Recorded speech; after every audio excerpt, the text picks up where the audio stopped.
What is a good choice for your first mirrorless camera? Let's talk about it.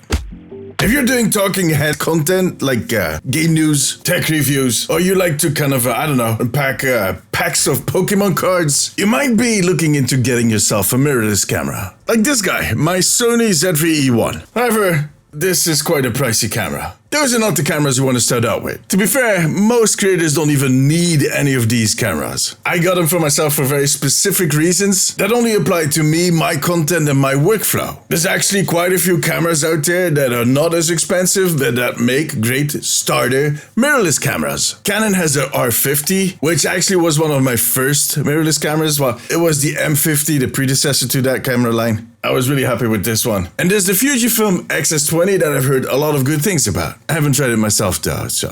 But personally, I'm invested into the Sony ecosystem for several reasons, like the superior autofocus, and two, because they have a lot of different options when it comes to lenses. Now, within the Sony lineup, there are a few cameras that might be interesting. You might see them highlighted as good starter cameras, like the A6400 and the A6100. But my personal favorite is this guy, the ZV-E10. And the reason I prefer this one over the A6100 or the A6400, well, look, they're all cropped sensor cameras, so APS-C cameras. They all have the same sensor at 24.2 megapixel. But then there's small stuff like the A series, the A6100 and 6400 have this weird flip-up screen. Well, this one has the articulating screen that you see on the more expensive Sony cameras. And it has its own microphone, it has all the audio jacks I need, the smart shoe, but above all, it's the best priced one. This ZV-E10, the original, still goes for 650 bucks. I think the 6100 is comparable, but the 6400 is already 800 bucks. For me personally, the only reason I would suggest people to get the 6400 or 6100 is if they're taking still pictures, because the ZV-E10 is a video first camera. Now, they also released the ZV-E10 Mark II, but that one is quite a lot more expensive. It is around $1,000 just for the body.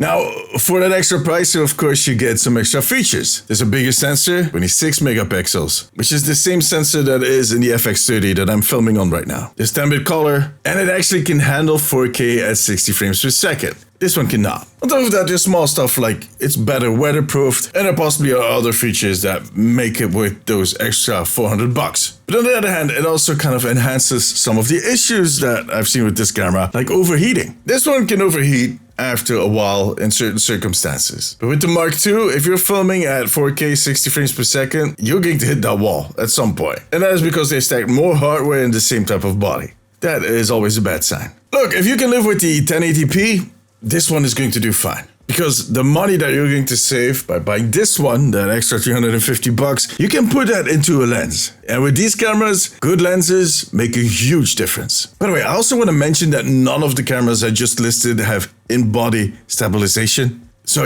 I wouldn't recommend them as vlogging cameras. This is the scenario where you have it on a stand, talking head, all that kind of stuff. If you want to be moving around, look at the videos I did about the gimbal cameras. But back to the lenses. It is, as I said, an APS-C camera. So we need to look at those lenses. Now, there are different kind of kit lenses available. Now, the standard one is a 60 to 50 millimeter f3.5 to 5.6. I mean, it's a good starter. It's not going to be as good in low light. You're not going to get that bokeh, that kind of blurry background, or at least not as easy. So that is the reason that I personally got the 11mm 1.8. Why? Well, that 1.8 aperture is going to help in darker studios like this one. It's also going to make the backgrounds look a little blurry, so you can focus a little better on me, because I'm easy to miss. But more importantly, I wanted a wide shot, and 60mm on a cropped sensor is actually closer to 20mm on a full frame. And that was not enough for the content I bought this camera for. So that's why I went for the 11mm. However, for most talking head scenarios, the 60mm is going to do fine. It's just a matter of positioning your camera in the right place. But if you're going to go for 16mm, I might have a better option than the kit lens. This is one of the most popular APS-C lenses ever made. It's the Sigma 16mm 1.4. And it's the one that I'm actually filming on right now. The one I have here is actually the Canon version, which I had for my M50. And I'm still holding on to it because they're such great lenses. Now, this one will set you back about 600 bucks. In the larger scope of lenses, it's cheap, but in the context of we're just starting out, guys, $600 is considerable. It's actually about as expensive as the body. So, yeah.